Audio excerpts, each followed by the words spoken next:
Former welterweight champion, England's Ted Kid Lewis, challenges France's Georges Carpentier for the world light heavyweight title. Here's Ted Kid Lewis training 10 weeks before his big world championship contest. Ted has decided to take a tune-up fight in 7 days against English heavyweight Tom Gummer. Ted feels it's important to get in against a much heavier opponent in order to properly prepare for the 30-pound weight advantage Georges Carpentier is going to have on him in 10 weeks. At only 146 pounds, Ted is getting in there with a heavyweight, Tom Gummer, who tips the scales at an even 200 pounds. That's a 54-pound weight advantage for Gummer. And here's the fight 1 week later. We pick up the action as Lewis and Gummer are wailing away at each other. That's Ted Kid Lewis in white trunks.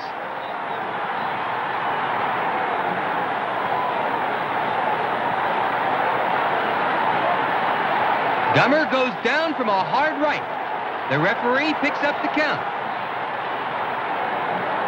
Lewis watches his man.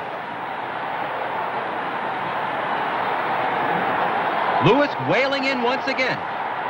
Ted Kid Lewis is the hero of English fight fans, as he has shown himself willing to take on anyone, anywhere, as long as there's a ring and 2 pair of gloves.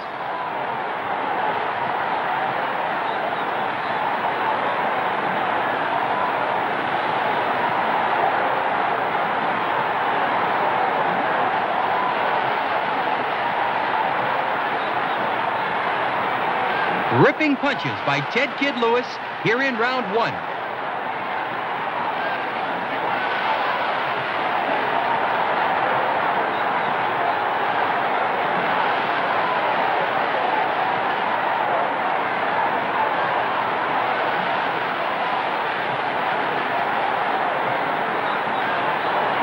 Tom Gummer in black trunks has a tremendous height and weight advantage over Ted Kid Lewis.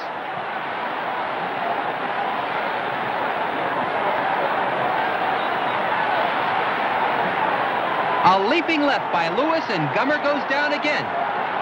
The referee counting over Tom Gummer. It's all over. Ted Kid Lewis wins by a knockout. A sharp tune-up for his up-and-coming world title fight against Georges Carpentier. Just 2 days later, Ted is right back into training. He knows that Carpentier is going to be the toughest opponent he's ever faced. Ted is a mere 5 feet 5.5 inches tall. And in Carpentier, he is meeting an opponent who is 6 feet, 175 pounds, with crushing knockout power. Ted's feeling about his tremendous disadvantage in size was a quote that he gave the newspapers when he said, "If a man can hit hard enough, he can fight anybody in the world, and I can hit hard enough." A veteran of an amazing 112 professional fights, Lewis stays in top condition by a constant regimen of training and sparring.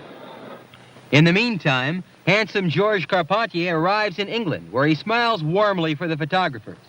George is a great favorite in France and has the charming manner of a movie hero. Francois Descamps, Carpentier's manager, is in London to take over George's training. Bright and early the next morning, Carpentier is working out the kinks in those legs. His early training program is against lesser-known sparring partners, but it's all in fun for movie photographers. Then it's training for real. Carpentier has the utmost respect for Ted Kid Lewis, and in particular, Ted's punching power. It's no secret that every fighting Frenchman that has wandered over to England to fight Ted Kid Lewis has been flattened. Carpentier feels he can change that in 2 weeks when they meet.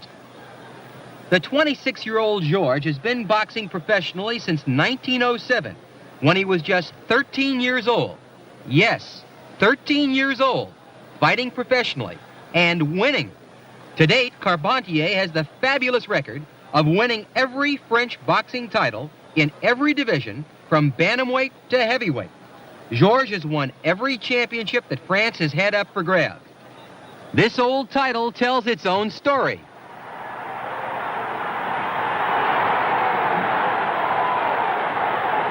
The night of the fight, May 11th, 1922.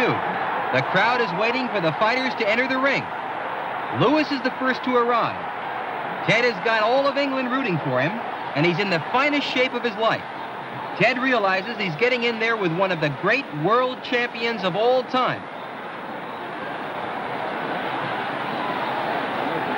Making his way now through the crowd is world light heavyweight champion Georges Carpentier. There's a fevered excitement running through the huge crowd. George is an overwhelming betting favorite. But it's Ted who is the sentimental choice here in London.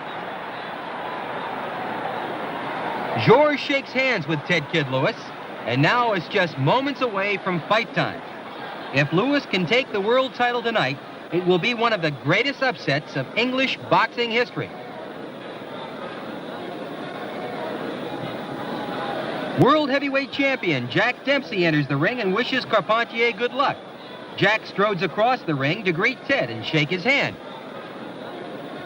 Dempsey, resplendent in tuxedo, is then introduced to the vast audience, and Jack smiles warmly at his reception. The crowd knows that just 8 months ago, Jack knocked out Carpentier in the United States when Georges challenged Jack for the heavyweight title.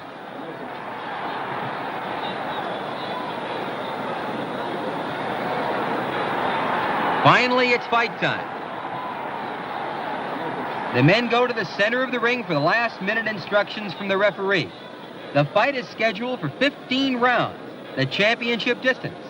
This is one of the most exciting moments of any championship contest. Those few seconds just before the bell for round one.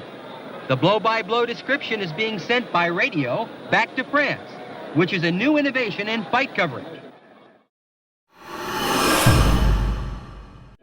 Millions of Frenchmen are tuning in and hoping for the best. Round one. Ted Kid Lewis comes right out bombing.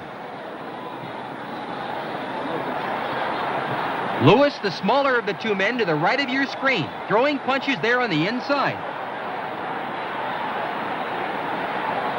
The referee breaks the two fighters. No hitting on the break, he tells the two men. Lewis to the right of your screen.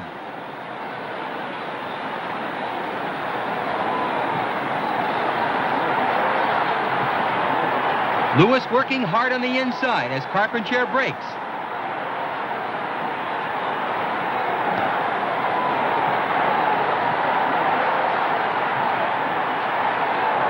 Lewis ripping those punches in there on the inside.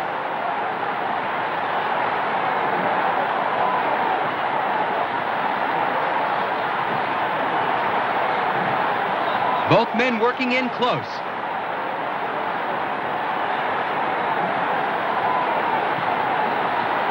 Carpentier trying to use that great weight advantage.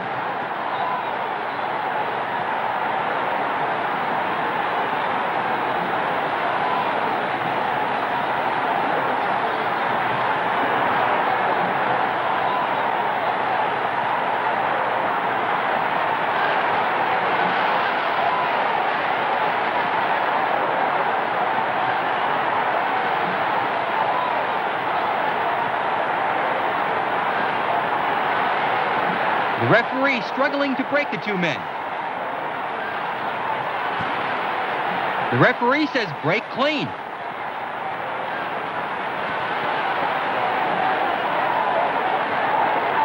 A tremendous right by Georges Carpentier. Lewis is down. The referee counting over Ted Kid Lewis. It's all over in slow motion. Let's watch what happened. The referee tries to break the two fighters. Carpentier rips a right uppercut, and a blistering right to the jaw sends Ted Kid Lewis to the canvas. Ted doesn't know where he is.